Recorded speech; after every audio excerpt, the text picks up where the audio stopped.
Boxing. Beats and rhymes. No one can do it better. Reports online are suggesting that this weekend's Boxer show is to be their final on their current Sky deal.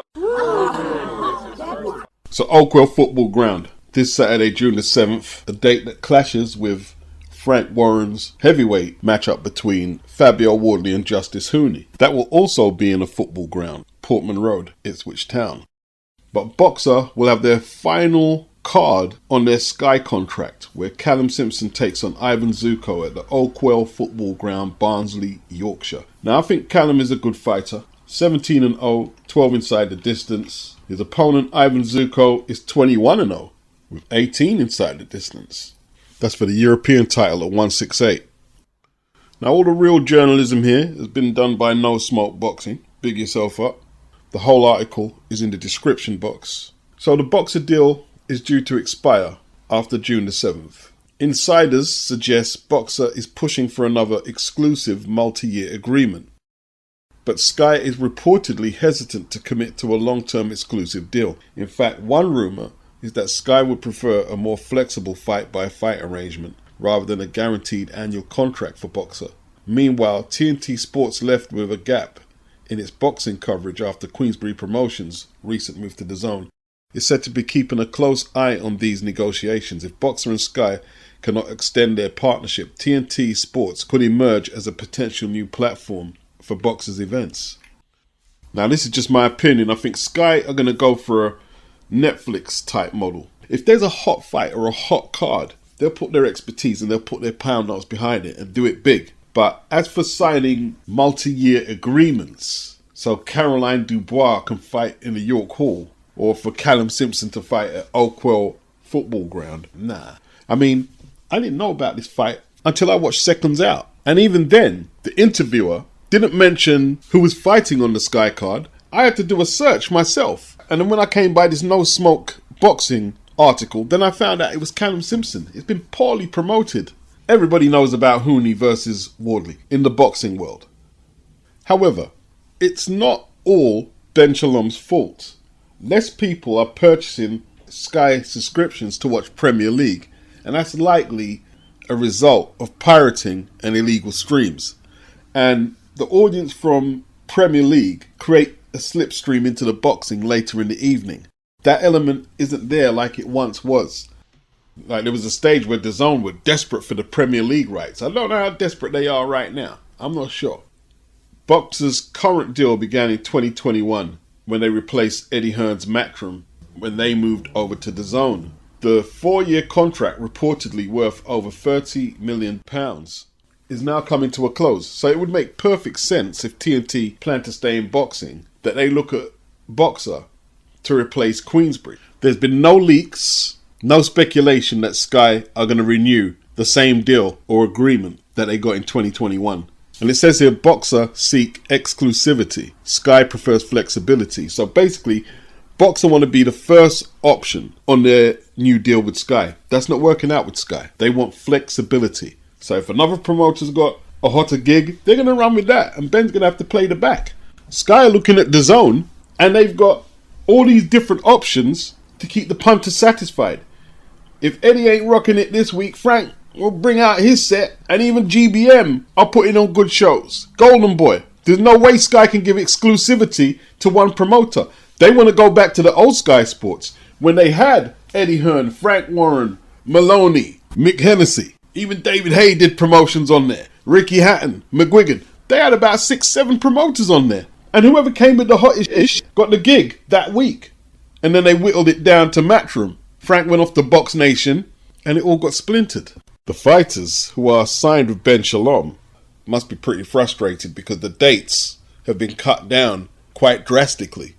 And if it wasn't for Top Rank having a deal with Sky to broadcast some of their cards in the UK, you can't really say that Boxer is value for money. You've got to keep that real. So Sky basically tried to put Ben Shalom on a fight-by-fight deal. You're a free agent, boy.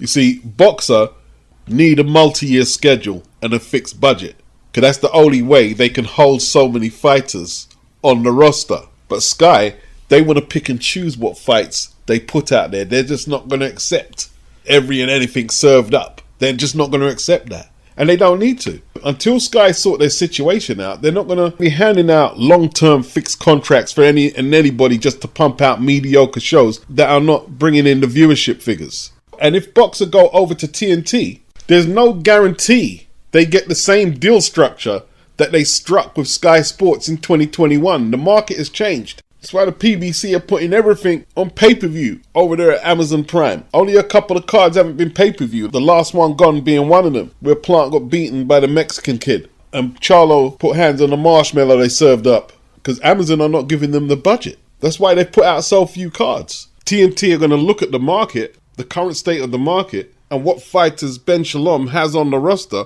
What are the returns going to be if we give you a £30 million deal over how many years? I haven't got a clue what TNT have in mind if they work with Boxer, but Ben Shalom might have to lower his expectations because he ain't no Frank Warren, yeah? And he had huge boots to fill at Sky with Eddie Hearn. I know it's not a popular thing to say because everything Eddie done was trash, innit? We have to just hate on Eddie for everything he does. But he left a huge void that was hard to fill, and Ben Shalom so far hasn't cut the mustard. And as it says here, big up No Smoke Boxing, without a long-term deal, Boxer cannot plan out a detailed schedule, let's say from 6 months towards a year, without guaranteed dates. I don't think there's no room for Boxer over at DAZN. Frank Warren and Eddie Hearn would gladly take some of their fighters off their hands though. Top Rank's deal with ESPN ends in July. Top Rank are allowed to leave early if it reaches a deal with another broadcaster, is what Aram told Boxing Scene. He said that he's confident they'll find multiple broadcasters within a few weeks. They're saying it's a little complicated because when we were with ESPN, it was one outlet, ESPN, and now there'll be 3 outlets with Top Rank Boxing. So who are these outlets? This is all they've outlined in this article. So they might be looking at flexible arrangements with DAZN and Amazon Prime. But as for Bob talking about multiple broadcasters are going to want to pick up the Top Rank platform, where are the household names? Who are they? And here's the thing, right? Eddie Hearn doesn't have Barry Hearn up in the press conferences like that no more. After when he had DILLIAN Whyte at the side of him and he was talking about, remember when the boxers used to be slaves? And obviously he didn't mean that. He thought he was funny. He thought he was still in the era when them old white comedians could say anything they wanted and there was no pushback, right? Can't do that no more. Just like Bob Arum when he was spouting off that no one really cares about women's boxing just before Amanda Serrano and Katie Taylor won. He thought he was being so obnoxiously smug and everyone's going to think Bob's funny, and you can't have old boys like Bob running a company. You can't. Because what happened? Taylor versus Serrano got more views than the Shakur Stevenson fight on ESPN. And now Jake Paul, Amanda Serrano and Netflix have got all these big plans, and there's Bob Arum still fronting Top Rank at 90 plus years of age. They need to toss him out before he puts the company under. I bookmark that. You keep him there, it's going nowhere. You ain't going to attract no blue chip broadcasters or streaming apps with Bob Arum there. Boxing, beats and rhymes. no one can do it better.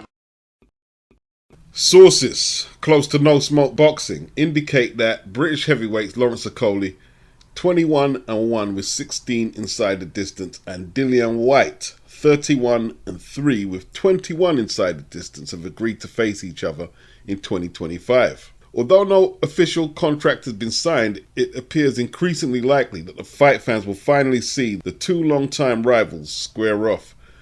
Whyte is set to return on June the 7th from the undercard of Fabio Wardley versus Justice Huni in a warm-up contest, getting him ready for his clash with Okolie later this year. Now, DILLIAN was last in the ring against Ghana's Ebenezer Tete, who retired in his corner before the 7th round, and DILLIAN didn't look too impressive. I mean, Fraser Clark brushed Tete aside in a round the other day. DILLIAN is now 37 years of age, and without being disrespectful, he's probably seen better days. But he is a warrior, and Okolie, I believe, needs to get himself in better shape than he was when he took out Hussein Muhammad in December. He's since then pulled out of a fight with Richard Riakporhe. DILLIAN pulled out of his fight with Joe Joyce on the same card. He had a legit injury. Finger was nearly hanging off. Dillian can get past his to be announced. I mean, his to be announced has been to be announced for at least 4 weeks. Ain't it about time they announce the opponent? So what are they saying? The opponent doesn't even know he's facing Dillian because they haven't called him up yet. Do me a favour. Dillian and Lawrence have had this feud for a while now. And at that press conference, it looked decidedly frosty between both of them when they were both standing up. I like the matchup. Frank making the most of that vast heavyweight roster he has there. Obviously too early to do a prediction. They haven't even officially announced it yet. Let Dillian have his TBA and we'll see what I go on. But Saturday, I'm picking Fabio Wardley to win. He's the hometown fighter. He's the banger. He's the favourite. But I'm expecting Huni to give him a few looks with that upper body movement. Being elusive but staying in range. And landing on Fabio Wardley. And giving Fabio something to think about. Now whether he can sustain it for 12 rounds, 2 different debates in it. But I'm really looking forward to it. Boxing. Beats and rhymes. No one can do it better. From 1983 going into 1984, Mike Mcallum was the WBA's #1 contender at 154. He then became the mandatory for that same title that Duran held. Duran opted, however, to ditch the WBA belt and tackle Tommy Hearns for the WBC 154-pound belt. In hindsight, perhaps Duran should have fought Mcallum. He couldn't have done no worse than he did against Tommy. Tommy obliterated him in 2 rounds. Now, Mike was a member of the Kronk Gymnasium, alongside the likes of Tommy Hearns.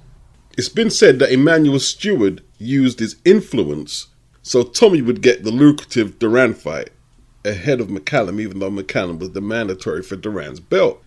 Tommy was literally Emmanuel's son. If Tommy wanted it, Tommy got it. In that year, the mother of Mike's 3-year-old daughter passed away through complications through heart surgery. So when Mike got to fight for the vacant title, November 1984, and they offered him a paltry $30,000 is what I remember him saying. I can't find a video online anywhere. It's the British version of the Mcallum-Sean Mannion fight. I've got it on VHS somewhere. No one's got it uploaded. Although there's a source on Facebook who said he actually got $15,000. This is for a world title. This was on the top rank card. Now, with his 3-year-old daughter in tow and Mike needing the money, he took the fight. He won an ugly 15-round decision. Sean Mannion, an Irishman, had a good chin, didn't punch particularly hard, and he often made fights look a little pedestrian, let's say. Mcallum versus Mannion was on the undercard of Hagler versus Mustafa Hamsho, the second fight. Hagler beat Hamsho for the second time, this time stopping him in 3 rounds. Hagler was absolutely sensational. Mike parted ways with Emmanuel Stewart and the Kronk. He believed that all the shine was going towards Tommy and Milton McCrory. In his first defense of that WBA title, he was being advised by Lou Duva and trained by Georgie Benton. Eddie Futch trained him as well. And then it became a war between Mike and the Kronk Gymnasium. David Braxton challenged him for that title. From the Kronk, 35-1. Mike stopped him in 8. David Braxton, brother of Dwight Braxton, aka Dwight Muhammad Cowie. Mike destroyed Milton McCrory in 10, another Kronk fighter. Milton gave it his all, but they wouldn't put Tommy Hearns in there with Mike. Their sparring sessions, and Mike is more than holding his own with Tommy. Mike fought on the road, France, Italy, England, America. He did have 2 non-title fights in Jamaica. But Mike was a road warrior. Mike had the spectacular one-punch left hook finish against Don Curry. What a punch that was. And what a great display of boxing from both men that was. This is all at 154. His 154 record is actually phenomenal, because you add in the second round stoppage of Julian Jackson, where he survived Jackson's best power punches, and he was hurt. Mike was hurt bad, but he rode out the storm and stopped Julian in 2. He challenged for the WBA middleweight title in Italy against Sumbu Kalambe. Sumbu Kalambe was an excellent fighter, and that fight was very close. It was hard to separate them for me. I did kind of believe Mcallum won it, but I have to watch it again. He eventually got hold of the vacant middleweight title to become a 2-weight world champion when he outpointed Harold Graham in the Royal Albert Hall, London. Very, very, very, very tough fight. that got untidy at times, but it was such a mental battle between the two. Defended it against the likes of Steve Collins, Michael Watson. He fought everybody. You know, like from the hardest punchers in history, Julian Jackson, some of the best boxers, renowned for being avoided, like Harold Graham, technicians and badasses like James Toney. Like the first fight with James Toney was supposed to be a unification, Mcallum's WBA belt against Toney's IBF belt. But there was some mix-up with the sanctioning fees, and only Toney's IBF belt was on the line. If you read any of the reports from the boxing scribes, or if you hear any of the fans who were following boxing at that time talking about that fight, they're just in awe of the technical brilliance of both men. The first fight was scored a draw, very controversial. The second fight, Toney took a majority decision. The third fight, when Mike must have been in his 40s, was at cruiserweight, the old cruiserweight limit of 190. I mean, what were they weighing? 181, 182? Mike was a free weight champion, light middle, middleweight, and he beat the Australian Jeff Harding for that WBC strap at 175. Basically old manned him, used his experience, 37 years of age. And then his last two fights just seemed fitting. He challenged Roy Jones for that WBC light heavyweight title. He wasn't in the fight, let's keep it real. And there's a lot of theories that Roy carried him and didn't want to knock him out of respect for Mike. Mike was a month short of 40. And then he had the third fight with James Toney. Never stopped in 55 fights. One of the best chins, one of the best technicians, the body snatcher, one of the most avoided. That's all I'm going to say. I'm not going to put no names out there. I don't want to taint the video by saying he ducked. No, I just want to celebrate Mike and big up the Jamaican massive. Boxing beats and rhymes. No one can do it better.